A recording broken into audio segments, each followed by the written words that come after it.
Thank you. As a servant to the people of Queensland and Australia, here we go again. Yet again, the Labor Party is about to sit comfortably in the laps of the Liberals and Nationals to vote through measures that are in both of their own interests. Yesterday, just yesterday, I spoke of this Parliament being dysfunctional to the point of being a crime scene. The very next day, here we are watching the proof unfold again before our very eyes. For those watching at home and wondering why One Nation did not use these bills to introduce actual electoral reform, the answer is simple. These bills were written, one per topic, and included a long description that prevents One Nation from introducing amendments that move outside of this very narrow, restrictive scope. If the government and Labor were going to join three bills together and vote in one line, then produce the three bills as an omnibus bill that One Nation and the crossbench could have amended. And it badly needs amendment. Senators Wong and Birmingham are once again making a mockery of the democratic process. The dodgy siblings doing another dirty deal done behind closed doors. When are we going to start to writing numbers on those perspex screens so we can distinguish between the Liberal Nationals and Labor? The Joint Standing Committee on Electoral Matters made 27 recommendations towards more fair and effective elections. The Lib-Lab duopoly has again rushed legislation before the Senate to implement a grand total of 3 of those recommendations, none of which do anything to ensure the integrity of our electoral process. The Electoral Legislation Amendment, Electoral Offences and Preventing Multiple Voting Bill 2021, pretends to do something about multiple voting. In the last 3 elections, the Australian Electoral Commission reviewed thousands of cases of multiple voting and referred a few hundred of those for prosecution to the Australian Federal Police. Who made the decision to prosecute? None. Not one person has been prosecuted as a result of the ordinary operations of the Electoral Act, despite recommendations to do so, and despite that law being on the books for a very long time. That may be why the government has chosen to abandon the legal system and refer multiple voting to the Administrative Appeals Tribunal. Yesterday, we saw cybercrime warrants being moved from the criminal court system to the administrative court system. Now, today, we have multiple voting moving over as well.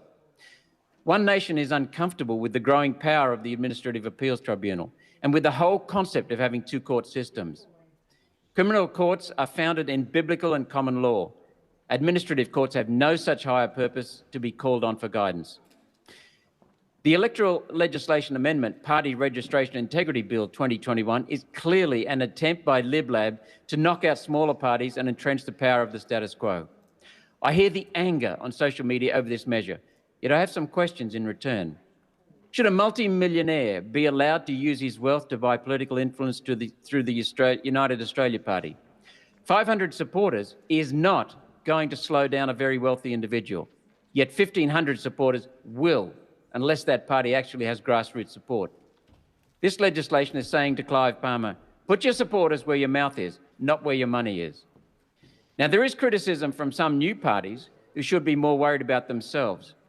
Perhaps start fact-checking the memes you are spreading and start offering voters evidence-based policy, and 1,500 may be more achievable. Now, I understand Senator Lambie is also in opposition to this bill, and this does raise a good question for the government. A question for the Lib-Labs to answer. Why is it 1,500 voters for a registration in a populous state and 1,500 in Tasmania? Shouldn't this be some percentage of registered voters in that state? Next, the Electoral Legislation Amendment, Counting, Scrutiny and Operational Efficiencies Bill 2021, makes a number of small changes to voting. These have been mentioned by other speakers, and I will not review those here. How will all these changes affect the integrity of our elections? Well, we don't know. We don't know now, and we won't know afterward because our elections are not audited. My interest in election integrity started in January of 2021, following the US presidential election. My office was inundated with people asking and believing the election fraud, such as it was in the United States, could be happening in Australia. The problem is not whether election fraud is happening. The problem is what people think it is, that people think it's happening. Confidence in the election outcome is essential to democracy. COVID measures, or rather the restrictions around COVID, have people at boiling point.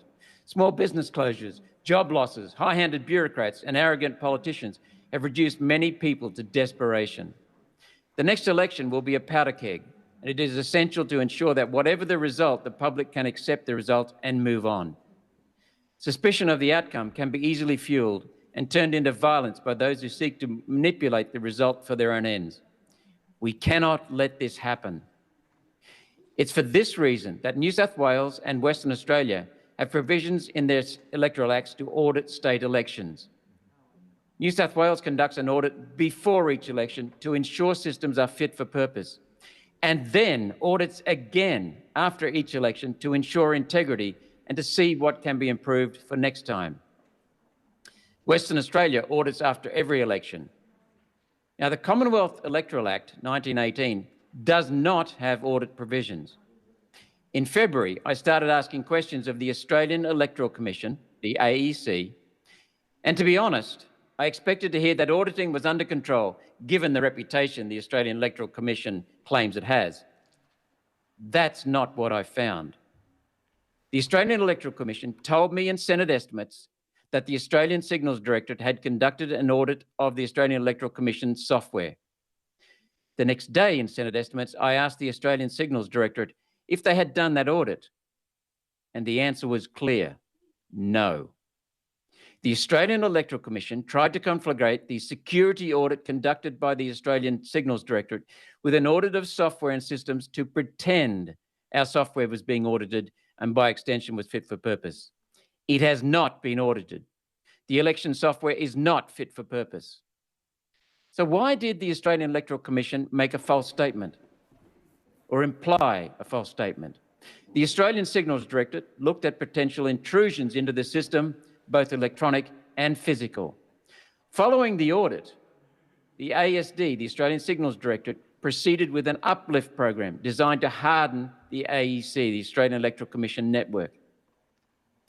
I call that a fail. If your systems are audited for cybersecurity and the outcome was a comprehensive uplift program to improve your security, then clearly the system failed the audit. What else would fail an audit at the Australian Electoral Commission? Well, in the May Senate estimates, I asked the Australian Electoral Commission simple questions. When did the Australian Signals Directorate audit happen? The Australian Electoral Commission declined to answer. What was actually audited? The Australian Electoral Commission gave no useful response. What was the result of the audit? The Australian Electoral Commission declined to answer. What changes to Australian Electoral Commission systems have been made in the uplift program? Australian Electoral Commission declined to answer. Could the Australian Electoral Commission guarantee that the uplift program would render the Australian Electoral Commission computer system fit for purpose? The Australian Electoral Commission responded that nobody could ever guarantee their systems are fit for purpose. Let that sink in. Nobody could ever guarantee their systems are fit for purpose. The Australian Electoral Commission admitting it. It's disturbing that such an audit could happen behind closed doors without direction or without structure. It's more disturbing still that this program has no legal basis in the Australian Electoral Act. We should not have to rely on the admirable conscientiousness of the Australian Signals Directorate. We should be able to rely on the completeness of our legislation. We need this fixed. It must be fixed. So then I looked at other issues around election integrity. First up was a simple question. Is the electronic data file containing each vote ever compared back to the paper ballot after the vote has been adjudicated? That answer is no. At no time is the electronic record of a vote checked back against the ballot paper, the paper ballot. Senator Birmingham and the Australian Electoral Commission have assured us that there is a check. Yet when we peer through the veil of language deliberately calculated to obfuscate, no such check is happening. Contrary to the minister's response, the only time this happens is when a ballot is disputed and the paper ballot is pulled out for scrutiny. After the ballot is adjudicated, there is no further check. These votes are sitting there for up to a month in a system that failed an Australian Signals Directorate security test. Data integrity requires that a final audit be conducted immediately before declaration of the poll by pulling paper ballots out at random and comparing them back to the electronic record and vice versa. 1 day's work for all accounting staff as they finish their regular counting. It will not delay the result. It will guarantee that the system has not been compromised accidentally or by a malicious party. My second question is the accuracy of the voter rolls. The Australian Electoral Commission used to check the accuracy of their rolls by conducting residency checks. Before this system was discontinued in 1995, those checks revealed significant numbers of false registrations. People who had left the country, people who had died, people who had moved. Most of the incidences of multiple voting stem from voting in their old location and in their new location. Double voting. This legislation does not address that problem. How can anyone say that the voter roll is accurate if they never check it? My third question was to the software algorithm at the Senate Scanning Centre that allocates preferences. The Australian Electoral Commission publishes what is basically a data dump of the raw vote count. Leading cryptographers, led by Dr. Vanessa Teague from the Australian National University, have written a check routine to test the preference flow against the published result. Their finding was that the Senate preference flow was correct. So we know that this aspect of the Australian Electoral Commission software works. Why is it up to the university academics to write complicated software at their own expense on their own time to audit our elections? Since when did the government decide to crowdsource its job? So what next? A GoFundMe page to pay for it?